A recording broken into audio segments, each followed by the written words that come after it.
السلام عليكم ورحمة الله وبركاته. كيف حالكم؟ إن شاء الله طيبين. شو أخباركم؟ شو علومكم؟ وش مسوين؟ صلوا على النبي يا جماعة خير. اللهم صل وسلم على محمد. الله يسعد الوجه، قولوا آمين. اليوم عندنا قصة، وللأمانة قصة غريبة جدا، من أغرب القصص تحتاج الحل. وقبل ما نبدأ في القصة وكالعادة أقول لكم إنه فيه صدقة جارية بإذن الله موجودة في منصة إحسان عن والدتي، الله يرحمها ويغفر لها يا رب ويجعل قبرها روضة من رياض الجنة. موجود الرابط في الوصف وبحطه لكم في التعليق. اللي حاب يشارك بالأجر ونقفل إن شاء الله بإذن الله الحملة وهالصدقة، الرابط بحطه لكم، شاركوا فيه ولو بالنشر. الله يكتب أجرنا وياكم يا رب، يسعدكم ولا يحرمكم من كل غالي، والله يحفظ لكم آباءكم وأمهاتكم ويطول بأعمارهم. ندخل في قصة اليوم.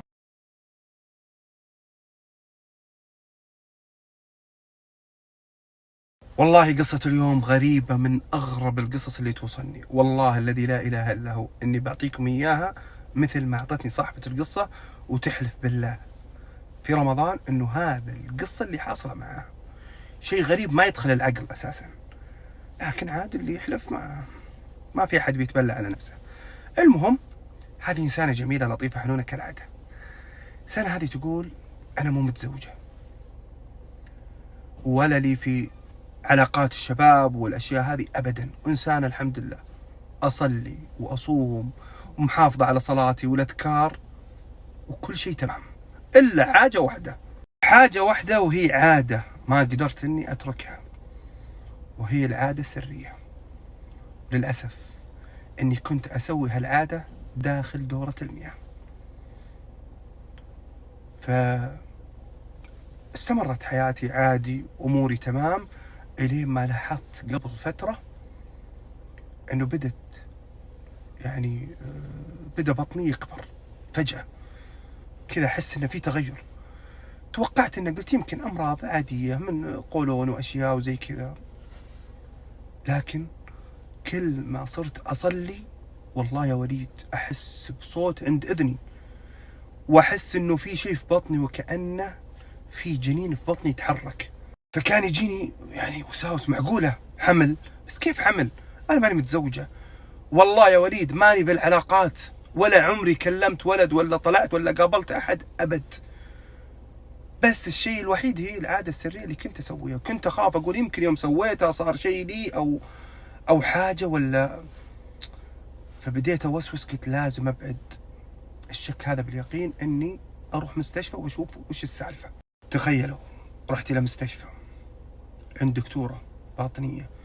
بديت أحكي لها يا دكتورة كذا كذا، قالت لي سوي تحاليل وما أدري إيش، يمكن يكون عندك مشاكل في المعدة، يمكن القولون، يمكن حاجة، يمكن شو اسمه الزايدة، يمكن أشياء كثير. لكن سويت التحاليل كلها ما فيه. تخيلوا في الأخير بدأت تشك في حاجة بس ما علمتني، وقالت أنا لازم أحولك على دكتورة النساء والولادة.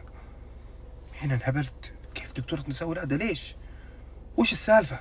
وبالفعل حولتني على دكتورة النساء والولادة. يوم دخلت عندها شافت الأشياء هذه وبدأت تقول لي يا فلانة أنت متزوجة؟ انهبلت، قلت لا والله لاني متزوجة ولا شيء. ليه؟ وش السالفة؟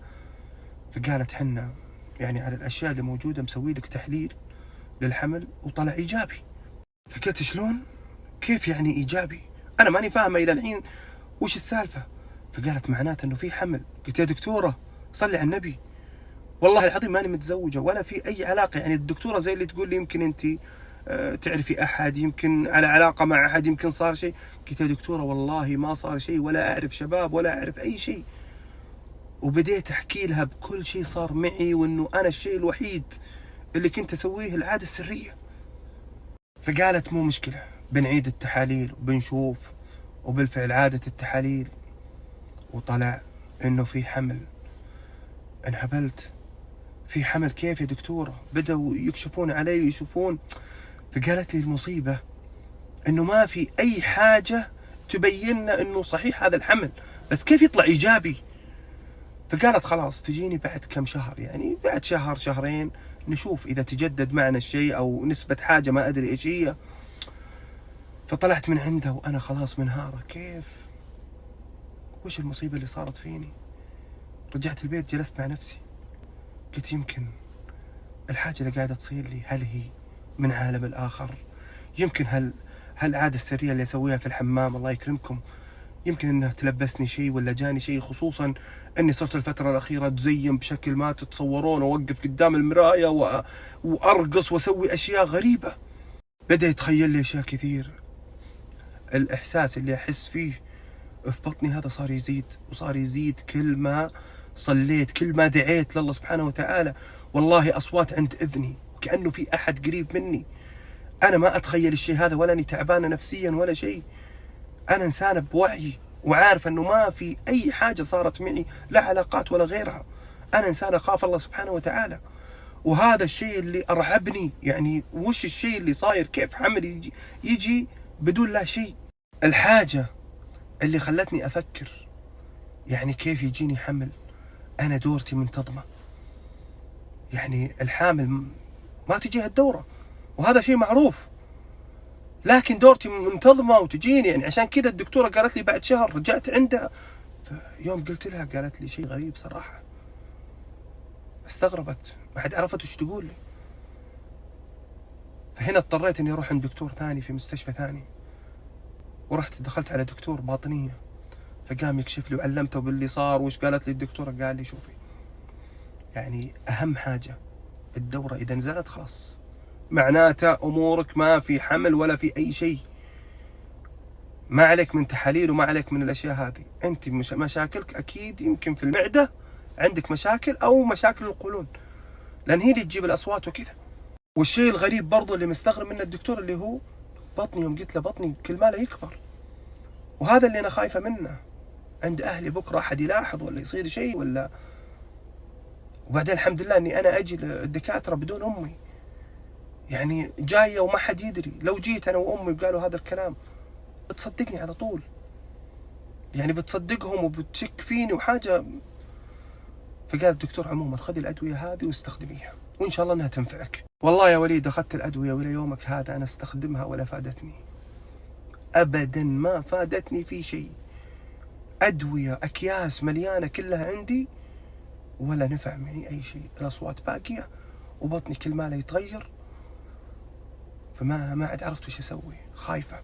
أذكر قبل فترة يا وليد أنه في واحد من البرامج في حساب كان يعني قاهرني أو ما أدري وش سوى، فقلت له جعلك بالمرض اللي ما له علاج.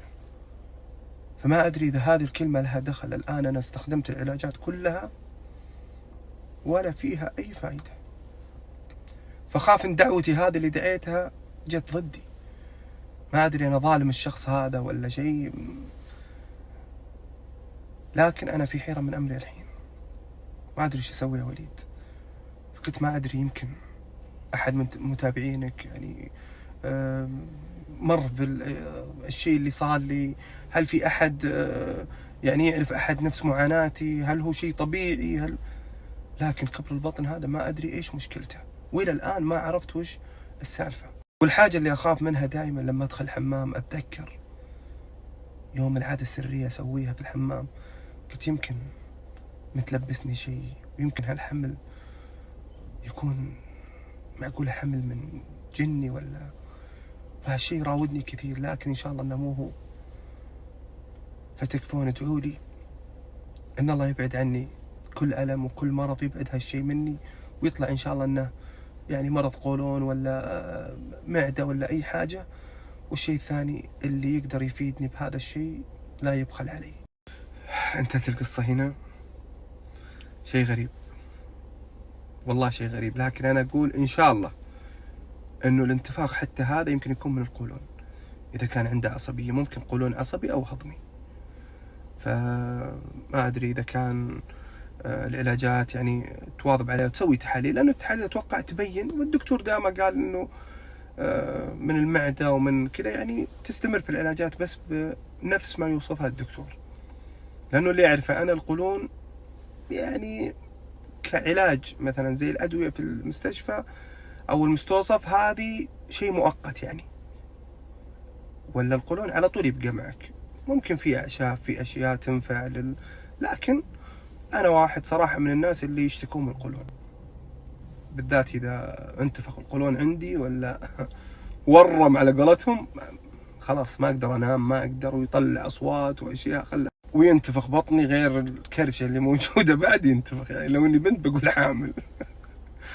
فان شاء الله ان امورك طيبة، لكن رغبتها طبعا انه ابغى اشوف راي المتابعين، وهذا احنا نزلناه، وان شاء الله انه ما في شيء. اما حمل من جني هذه انا ما قد سمعتها صراحة.